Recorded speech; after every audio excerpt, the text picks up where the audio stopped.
Well, we're now in the second year of Jesus' ministry, and Jesus is well known throughout the area, Judea, Samaria, Galilee, and even into Syria. And the size of the crowds that are following him are becoming larger and larger. And last week we looked at the healing of the centurion servant and the contrast between the Jews who went to Jesus on the centurion's behalf and the centurion himself. And we saw how the Jews' approach was that the centurion had earned it and that he deserved it. But then we also saw that the centurion recognized that he didn't deserve anything and that he was not even worthy for Jesus to come to his house. And today we're going to look at the events we're going to look at today. We're going to look at Matthew, Mark, Luke, and John. Not John. I'm sorry, because these are not found in John. But we're going to be looking at Matthew, Mark, and Luke in parallel as we go through. And so we're going to pick up in Matthew chapter 9 at verse 18, if you would. While he spoke these things to them, behold, a ruler came and worshipped him, saying, "My daughter has just died, but come and lay your hand on her, and she will live." So Jesus arose and followed him, and so did his disciples. Now Mark's going to give us a little bit more information as we go to Mark chapter 5, if you would. Now when Jesus had crossed over again by the boat to the other side, a great multitude gathered to him, and he was by the sea. And behold, one of the rulers of the synagogue came, Jairus by name. And when he saw him, he fell at his feet and begged him earnestly, saying, "My little daughter lies at the point of death. Come lay your hands on her, that she may be healed, and she will live." So Jesus went with him, and a great multitude followed him and thronged him. Then Luke gives us kind of a summary of Matthew and Mark's account in Luke chapter 8. So it was, when Jesus returned, that the multitude welcomed him, for they were all waiting for him. And behold, there came a man named Jairus, and he was a ruler of the synagogue. And he fell down at Jesus' feet and begged him to come to his house, for he had an only daughter about 12 years of age, and she was dying. But as he went, the multitudes thronged him. So Jesus and his disciples have just returned from the region of the Gadarenes to Capernaum by boat. And as usual, during this period in his ministry, there is a crowd waiting for him. If you were to read through, you'd find that typically one of the things that would happen is when he'd leave by boat, the crowds would go around by land to try and be where he's about to arrive at. And so, as usual, there is a crowd waiting for him. And while the elite among the Jewish rulers in Jerusalem are plotting against him because he had healed and performed miracles on the Sabbath when he was in Jerusalem for the feast, that is not the case in regions away from Jerusalem. For instance, last week the elders of the Jews at Capernaum came to Jesus on behalf of a centurion. And in today's text, one of those synagogue rulers named Jairus comes to him. And Jairus tells Jesus in Matthew's account that his daughter has just died. Mark and Luke record that he said she was near death. But the complete reading of what was said in Matthew tells us that he is referring to her being at the point of death, barely alive. Because notice what Jairus says in Matthew, if you would, "Come and lay your hands on her, that she may be healed, and she will live." See, that statement would be inconsistent if he meant that she had truly already died. I mean, if she were actually already dead, healing is no longer needed. But rather, she would need to be brought back to life. And the original text reads more along the lines of her death is imminent, so much so that she may have already died while Jairus was on his way, as far as he knew. And this is reflected in Mark and Luke's accounts, especially Luke's, where he records Jairus saying she was, if you would, at the point of dying. Or as we might say, she's terminal. Or she's as good as dead even though she's still alive. Because her illness had reached the point of no return. There's nothing else that the physicians can do. They're at a loss. They've done everything they can. And she's barely hanging on to life. And Jairus may have well been one of the elders of the Jews that came to him previously on behalf of the centurion, and probably was. And so it is that the Jewish leaders are, in a sense, putting their stamp of approval on Jesus by coming to him in these circumstances. I mean, among the Jews as a whole, Jesus is extremely popular and sought after. Remember, like we said, the crowds are following him everywhere. If he's off in a boat, they try to figure out where he's headed to and try to get to where he's going before he can get there so that they can be waiting on him. This is the popular period in his ministry. But notice, we still have that contrast we looked at last week. Jairus wants Jesus to come and lay his hands on his daughter. Remember last week, the centurion told Jesus that he knew that Jesus only had to speak the word and his servant would be healed. And Jairus was probably among those elders that was there when that happened. And so if he was indeed among the elders of the Jews that came to Jesus previously, he still doesn't understand what really took place with the centurion. He's still not grasping that Jesus could just say the word and his daughter would be healed. There wouldn't be that time lapse from the time he came looking for Jesus and the time that he brought Jesus back. He could just simply go to Jesus and say, please heal her. Please speak the word, just like you did with the centurion's servant. But he's still not grasping it. He's still not understanding that Jesus does not have to physically be there in order for there to be a healing. And so he's pleading with Jesus, come heal my only daughter. And so Jesus goes with him. Picture in your mind what's taking place. I mean, his daughter is at the point of death. Matter of fact, he's not even sure if she's still alive at this point. Jairus is concerned that they won't get to his house in time. I mean, if you were in Jairus' position, wouldn't you be concerned about how quickly things took place?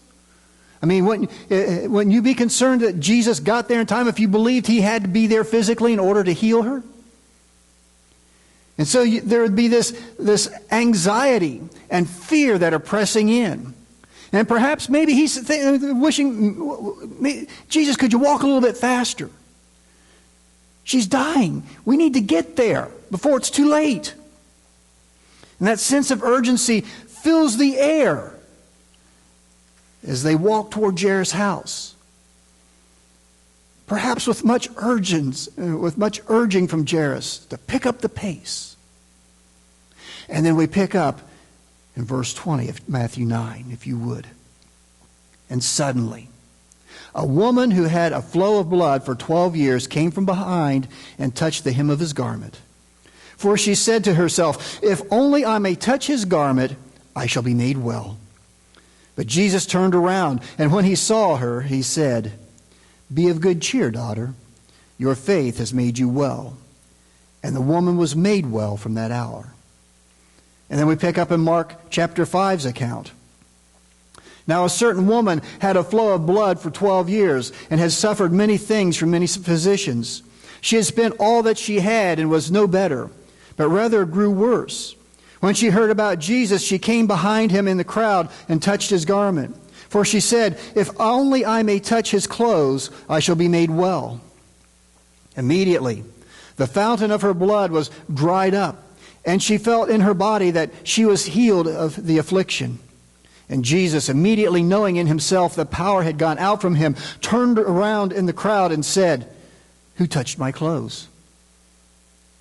But his disciples said to him, you see the multitude thronging you, and you say, who touched me? And he looked around to see her who had done this thing. But the woman, fearing and trembling, knowing what had happened to her, came and fell down before him and told him the whole truth. And he said to her, daughter, your faith has made you well. Go in peace and be healed of your affliction. And then in Luke 8 we read, now a woman having a flow of blood for 12 years, who had spent all her livelihood on physicians and could not be healed by any, came from behind and touched the border of his garment. And immediately her flow of blood stopped. And Jesus said, who touched me? When all denied it, Peter and those with him said, Master, the multitudes throng and press you, and you say, who touched me? But Jesus said, somebody touched me, for I perceive power going out from me. Now when the woman saw that she was not hidden, she came trembling, and falling down before him, she declared to him in the presence of all the people the reason she had touched him, and how she was healed immediately. And he said to her, "Daughter, be of good cheer. Your faith has made you well. Go in peace." And so here they are. They are heading toward Jairus' house. There is that sense of urgency. His daughter is near death, may even very well be dead by this time as far as Jairus knows, and he's probably trying to urge things along, and all of a sudden everything comes to a stop as this woman comes up from behind, making her way through the crowd, hoping to be unnoticed, and touch the hem of his garment, knowing that in her heart, that's all she needed to do in order to be healed. And so we continue to have this contrast of faith between the Jewish rulers and others. Jairus needs Jesus to come and touch his daughter. The woman says, he doesn't even need to know that it's me who touched him, and I'll be well. If I can just touch it without him even knowing it's me, it'll be enough. And so she presses her way through the crowd, touches his garment, and yes, she's immediately healed. But then immediately Jesus stops everything. The procession going to Jairus' house comes to an end as everything stops. The crowd's there, and he turns around. Who touched me?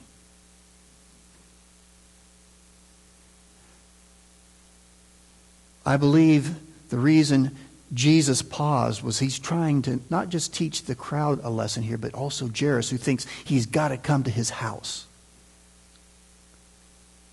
Because once again, the contrast of faith is here. As he turns around, and when she finally comes and says, "It was me, and this is why," and Jesus says, "Your faith has made you whole. Your faith has made you whole. You didn't need for me to know it was you. She didn't need for him to turn around and physically touch her. Although that's what Jairus thinks has to happen for healing. And so here is this synagogue ruler, this one who was probably among the elders, who is finding himself caught between two circumstances. He witnessed what took place at the centurion's house when Jesus didn't even have to go inside. The centurion said, all you got to do is say the word. And now here's this woman who's brought the entire procession to a halt, and Jesus didn't even have to touch her. All she had to do was reach out in faith and touch the hem of his garment. And so, in the midst of everything taking place here, there is this lesson on the contrast of what is going on. As you have people expressing their faith in different levels. The centurion struggling with faith.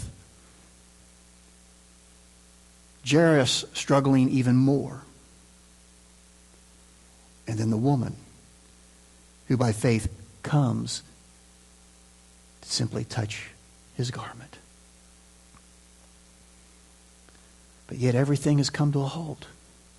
And amidst of all of this, this lesson that Jairus is supposed to be learning from this is probably falling along the wayside because of the urgency in his mind concerning his daughter. He's not seeing what's going on. He's not understanding what's taking place. Because in his mind, his focus is on getting Jesus to his house before it's too late. Not realizing all he really needed to do is ask Jesus to speak the word, and it would have been done. He's seen the examples, but yet it has not sunk in.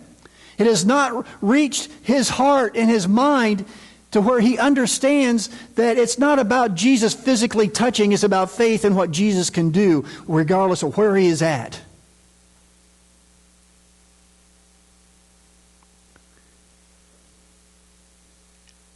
And you can almost begin to feel the emotion that begins to flood through Jairus' mind and heart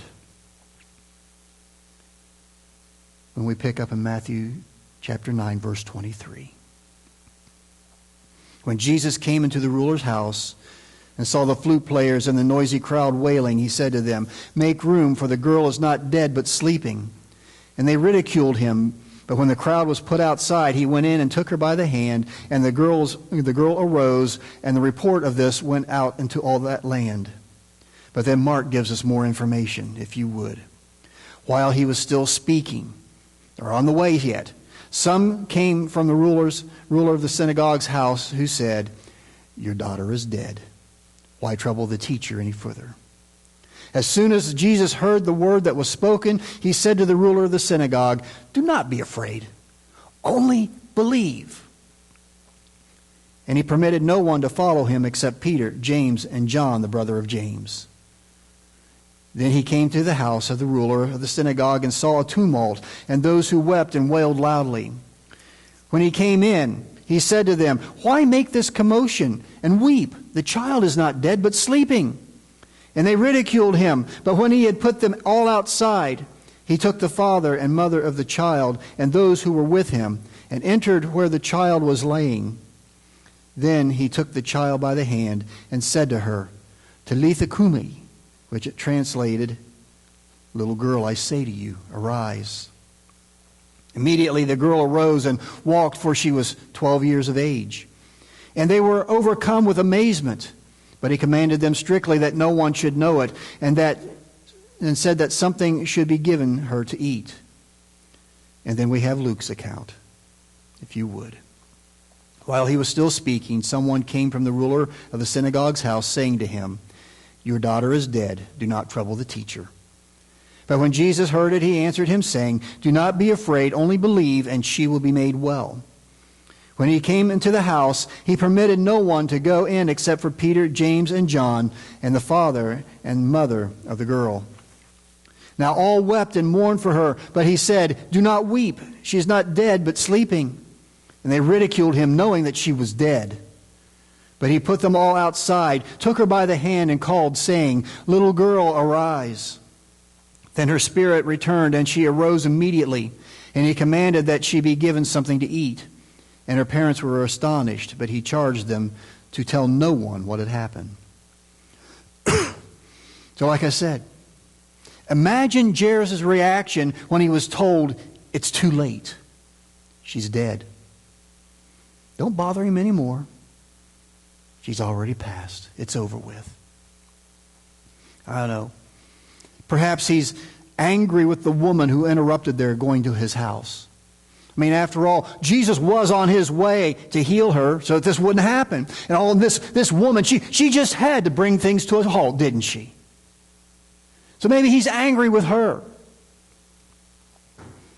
Maybe he's even angry with Jesus because he stopped when the woman touched him.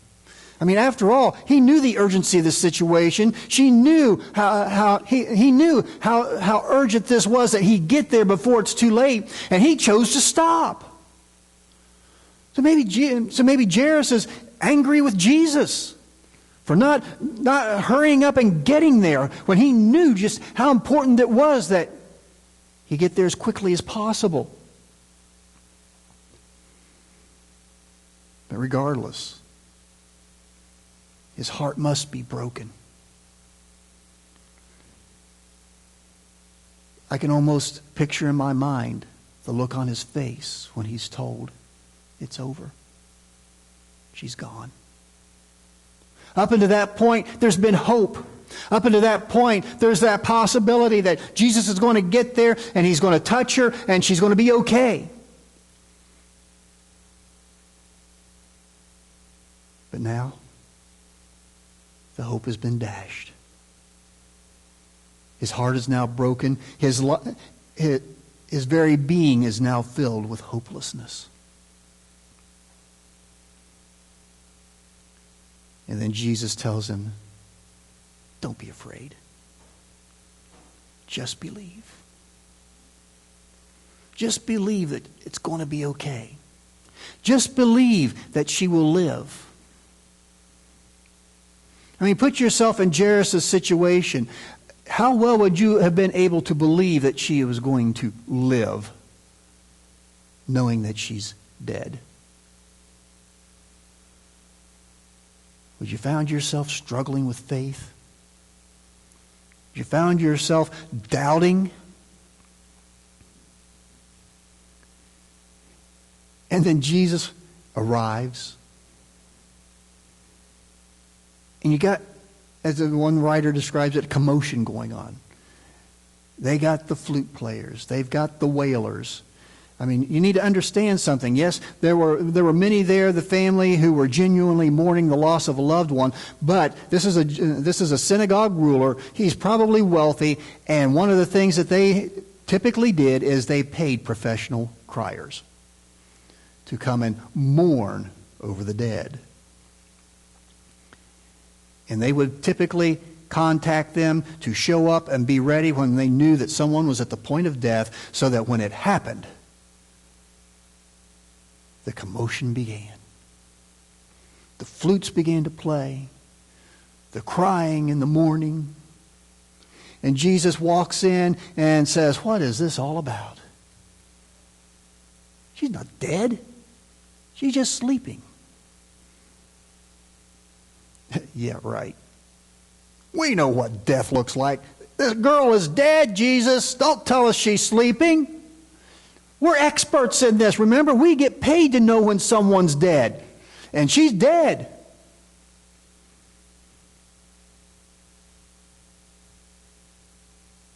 And Jesus puts them all out. Drives them out of the house.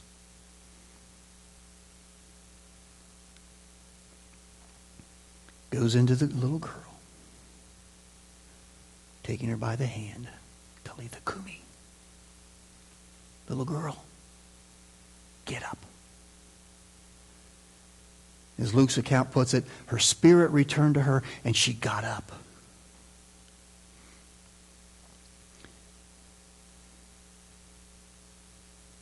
And he gave her to her parents. Much the same way as with the widow at Nain. But you see, in both of those instances, the widow at Nain, Jairus' daughter who's just died, there's a lesson there for us to learn. Regardless of the situation, regardless of the outcome, the bottom line is, if you would, God never arrives too late. He's never too late. Sometimes it feels like he does arrive too late because what we want is not in agreement with his plan, and it feels like he's too late. And so we feel like he arrived after the fact. Should have been there sooner. But we need to understand that regardless of what happens in our lives, God is always on time and is working his plan in the world and in our lives with the utmost precision. He's never late. He's always on time. And while we may not get what we want, God is always on time. And if we don't get what we want, then he's got something greater ahead. He's got something better in mind.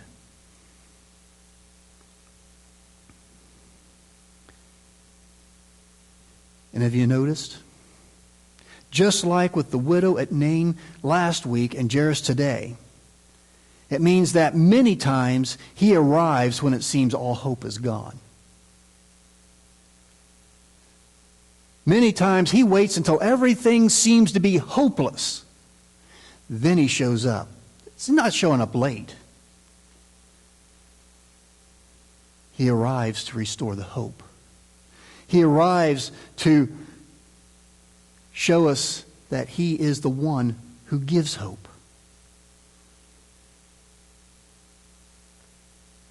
Why? So that we can't give glory to anyone but him. So that we understand that he is the source of life. He is the source of hope. He is the sustainer of all things. And many times, God being on time means he waits until we have reached the point of realizing there is nothing else that we can do. Because, like we've talked about so many times before, we try to fix things on our own. Sadly, the reality is, more times than not, if we're honest with ourselves, rather than going to God with it from the very beginning, we try to handle it on our own, and it's not until it gets hopeless that we're ready to give it to God. And so, He waits until we reach that point, knowing full well that we are going to experience that hopelessness. And in order for us to begin to learn that we need to start giving things to Him sooner, He lets us find ourselves in that hopeless situation. And then He steps in and restores the hope. It's almost as if He's in a way saying to us, if you'd have just brought this to me a little bit sooner, you wouldn't have gone through this. If you'd have just let me handle this, you wouldn't have found yourself in a hopeless situation. But yet, that's what we have a tendency to do. We think we are in control of our lives, when the reality is we're not. And thanks to the grace of God, when we do reach that hopeless point, He does step in. I mean, try and imagine if God was looking down at us and we're trying to handle things on our own, and it reaches that hopeless point, and He said, well, if you'd have just let me know. But hey, oh well. But instead He says, okay, I'll deal with it. And we begin to understand from the things that we see in these examples of the widow at Nain, today Jairus' daughter. And that is, if you would, God is always on time. He knows what He's doing, and He always has what is best for us in mind. Even if that means waiting until the situation gets hopeless before He steps in. He's always got our best interest at heart. The Apostle Paul put it this way, if you would, and we know that all things work together for the good of those who love God, to those who are the called according to His purpose. He's working things for our good.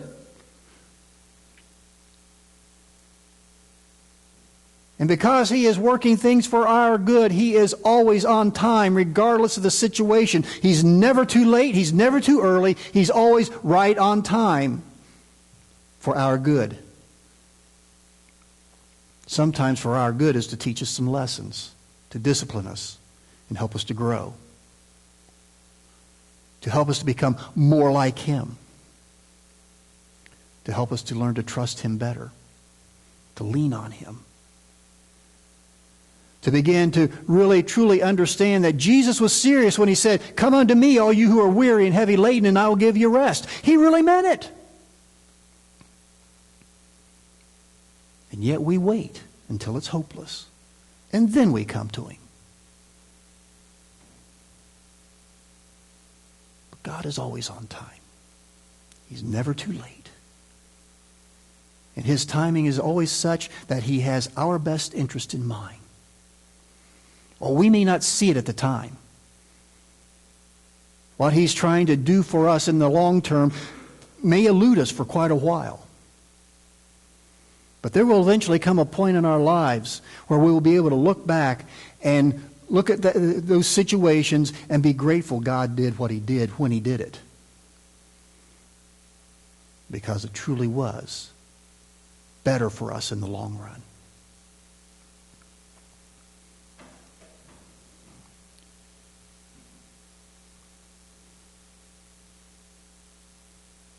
Each day we face situations where we have a choice to make. Do we turn it over to God? Or do we try to handle it ourselves? And we, for the most part, we try to handle all the little things. But as I read through the Scriptures, God even wants to help us handle the little things. Not just the big things. Yeah, we're grateful He's there for the big things. But those little things we struggle with, those little annoyances, like the gnats that swarm around you. Even if we turn those things over to Him, life would be a whole lot easier. But no, we have those situations in our lives. They're little annoyances, and we kind of tend to hang on to them, and we find ourselves going through life. It's almost like we're swatting at the gnats, trying to get them out of the way because they're annoying us. God would like to remove those gnats too, not just the big things.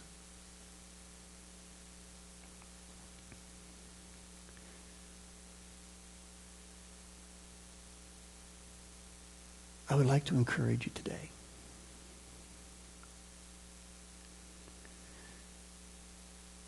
Take a look at the things going on in your life.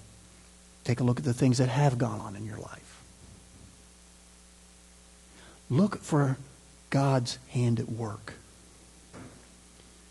Look back through the number of times that you've tried to handle things on your own, only to find yourself having to turn them over to God because you just couldn't do it. And that He was faithful. And that He was there at just the right time. Even giving His life for us. The Apostle Paul, I don't have this one up on the screen. But even the Apostle Paul tells us in Galatians that it was at just the right time God sent His Son. Just the right time. He wasn't too late. He wasn't too early. Just the right time. He came and gave His life to set us free from the bondage of sin.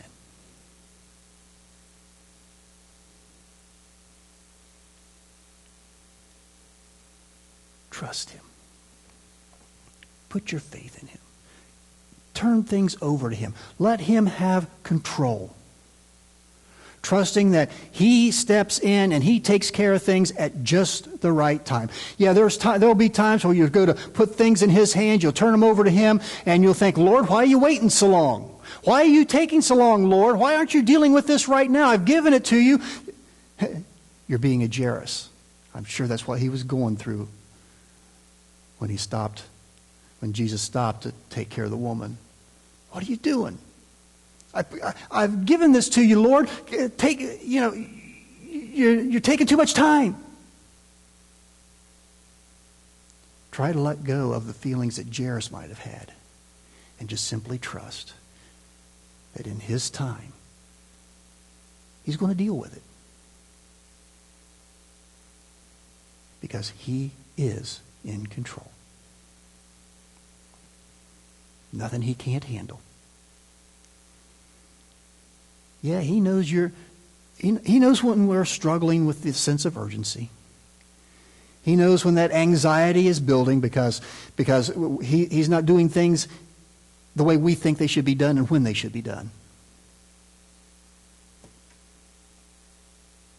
And when we find ourselves in that type of a situation, we need to look back at this situation that Jairus was in and begin to understand that while God may not be moving at the pace we want Him to move, He's going to take care of things at just the right time. Not too late, not too early. At just the right time. What have you got in your life today that you need to trust His timing with? That you need to trust that He's going to handle it at just the right time. And so you need to trust Him to take care of it.